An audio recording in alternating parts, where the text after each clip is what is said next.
3. Global migration. Global migration is a situation in which people go to live in foreign countries, especially to find work. They are freely chooses to move to another place. It might be temporary or permanent. Most global migration is from developing countries to developed one. People migrate for a variety of reasons, including the search for better economic opportunities, education, family reunion, and escaping violence. People often migrate for a combination of this and other reasons. Moving from one place to another is a protected human right. The freedom to move is so precious that it is protected from human rights. International migration has four components. The in migration of persons to a country other than that of their place of birth or citizenship. The return migration of nationals to their home country after residing abroad. The out migration of nationals from their home country. And the migration of foreigners from their country which they had previously immigrated. Our primary concern in this section will be the out migration of nationals and their in migration to other countries. There are interesting and important changes in the nature of today's migrants. First, the proportion of international migrants from the developed world has actually declined. In 2017, 38% of all international migrants were born in a country of the less developed regions and were residing in another developing country, while 35% were born in the south but residing in the north. The movement of people across international borders for the purpose of settlement. International migrants change their usual place of residence from one country to another. Second, there has been a large increase in the number of migrants from the developing world global. And while that equals just 3.5% of the world's population, it already surpasses some projections for 2050. Since 1970, the number of people living in a country other than that where they were born has tripled. The scale and speed of migration, defined by the International Organization for Migration or IOM, as the movement of persons away from their place of usual residence, either across an international border or within a state, is notoriously difficult to predict, given it can go hand in hand with events such as severe instability, economic crisis, or conflict. There are four factors of global migration. First factor is economic factors. Lack of employment opportunities or differentials in employment opportunities and wages. The lure of a well-paid job in a wealthy country is a powerful driver of international migration. Most of the studies indicate that migration is primarily motivated by economic factors. In developing countries, low agricultural income, agricultural unemployment, and underemployment are considered basic factors pushing the migrants towards developed area with greater job opportunities.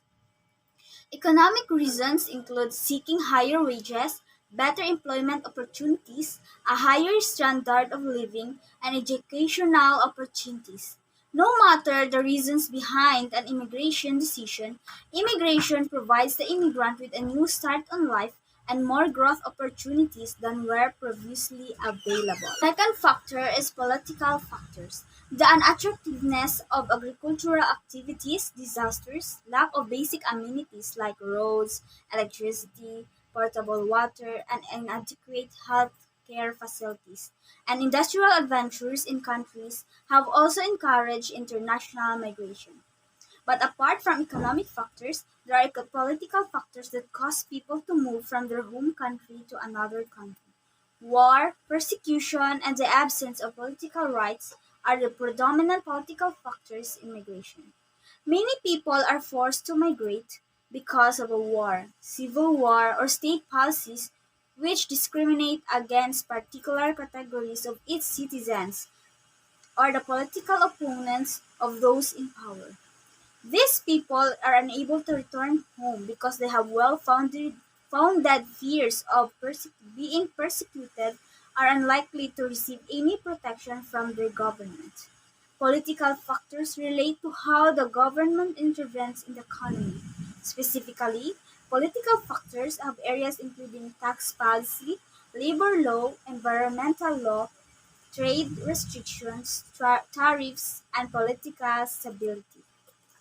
The third one is social factors. Social factors are things that affect someone's lifestyle. This could include wealth, religion, buying habits, educational level, family size and structure, and population density. Lack of educational institutions across developing countries has also tremendously contributed to the reasons for migration. This includes lack of health care and lack of religious tolerance, among other social factors.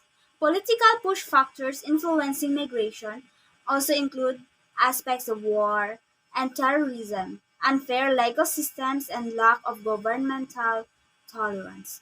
The social effects of migration, amongst other, consist of change in family composition, family separations, and the abandonment of old people, child outcomes in terms of labor, health, and education. Migration may also affect risk perception and risk behavior.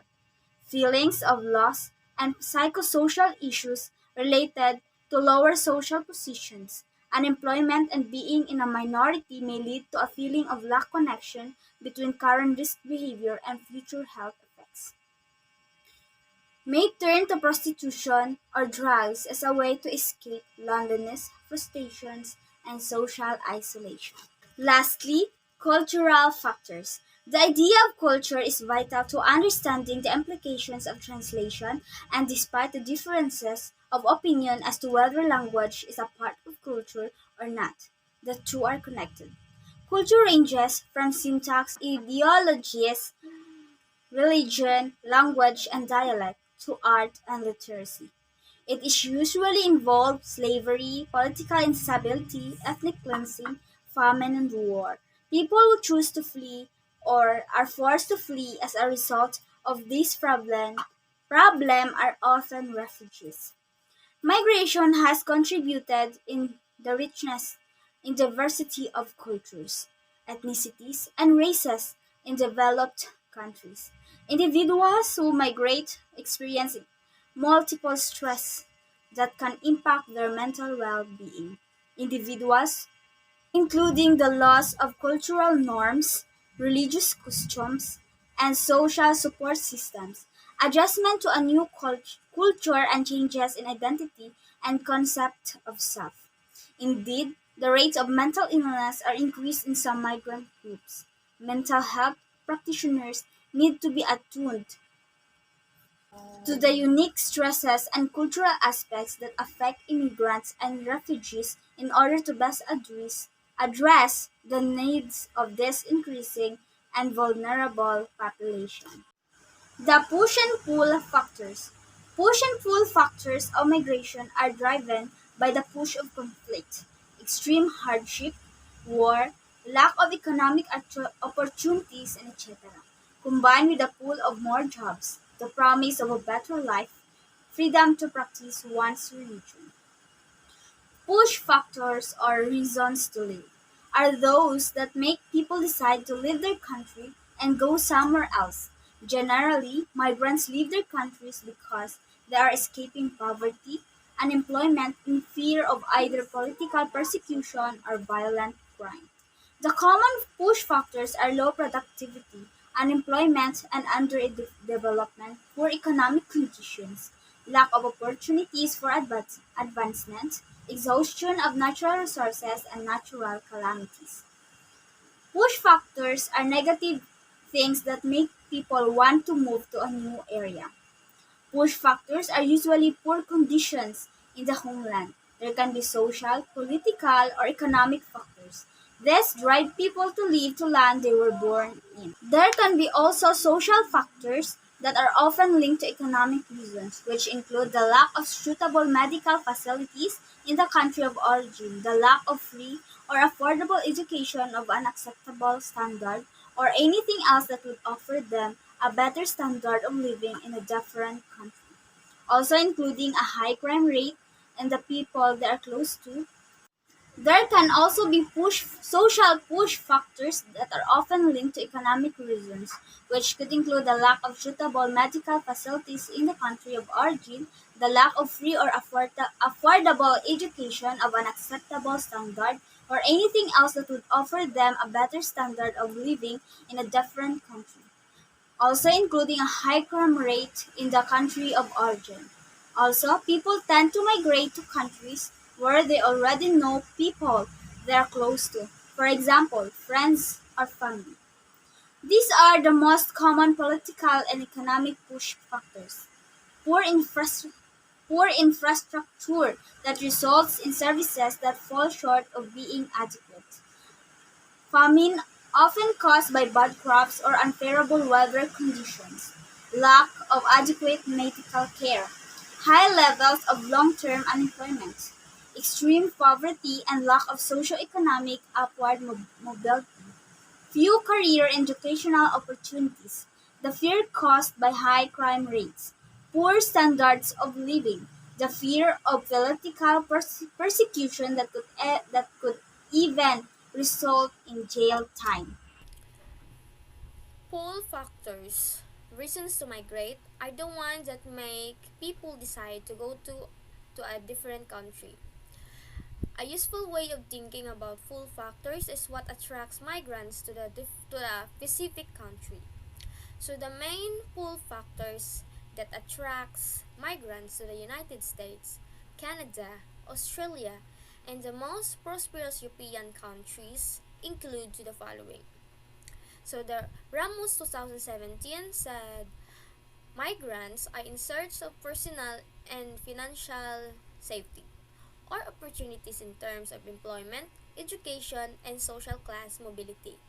They're also looking for freedom and stability. For the second, the most common political and economic pull factors. So, first, better infrastructure that results in adequate facilities and services, better healthcare and medical facilities such as hospitals, better job and educational opportunities, lower crime rates as a result of a combination of generally higher living standards and better, less corrupt, and more efficient police force. Demographic political stability, a generally higher standard of living, and lastly, more entertainment and better cultural options, which are results of higher standards living, higher education levels, and more disposable incomes. So, the next one, overseas Filipino workers. Overseas Filipino are people of full or partial Filipino origin. For example, people who trace their ancestry to the Philippines and who reside outside of the country. This term generally applies both to the people of Filipino ancestries and to the citizens abroad. As of 2019, there are over 12 million overseas Filipino. In the recent years, the improvement of the economy and often attributed to their remittances further cemented their mark in the Philippines. To recognize their invaluable contribution to the Philippines, December each year is marked as the Month of Overseas Filipinos through Proclamation Number 276 signed by President Corazon Aquino in 1988. The sacrifices overseas Filipino workers or OFWs make just to provide a better life for their families earned them the title of Nation's Bagong Bayan or New Heroes. Here are the important facts of the Philippine Bagong Bayan. Number 1. Number of Filipinos or OFWs deployed are increasing each year. According to the Philippines Overseas Employment Administration or POEA, there were a total of 1,844,000 or and 406 OFWs in 2015 and 1,437,875 land-based and 406,531 sea-based. Data over the years suggests that there are an increasing trend in the number of the OFWs. So, the common challenges that OFWs face abroad and ways on how to cope with them. Number one, homesickness. Homesickness. One of the biggest challenges of OFW is homesickness. It is distressing, and when they miss important events, special occasions, and not seeing their kids grow. Good thing, nowadays it's easy to communicate with their loved ones through Facebook, Viber, or Skype. Second, communication gap and cultural differences. Working in another country or dealing with the locals and communicating with them can be exhausting. It may take a while to adjust and adapt, but don't stop learning their language and understanding their culture. There are a lot of ways to do it, given that information is just at the tip of your fingers. Third, financial. Most Filipinos think that working abroad will earn them big money, but sometimes they don't receive the high income that they expected. Since they send almost all of their income to their families back home, they need to make sacrifices and even neglect their basic needs while living in abroad. Fourth, maltreatment and other possible risk, risks. We have heard stories told by OFWs about how they were maltreated abroad. As an OFW, keep these three things in mind. So first, know the location of the Philippines Embassy. Second, know the nearest offices that oversee the needs of Filipino workers abroad. And last, be aware of the Public Act number 10022. So that's it.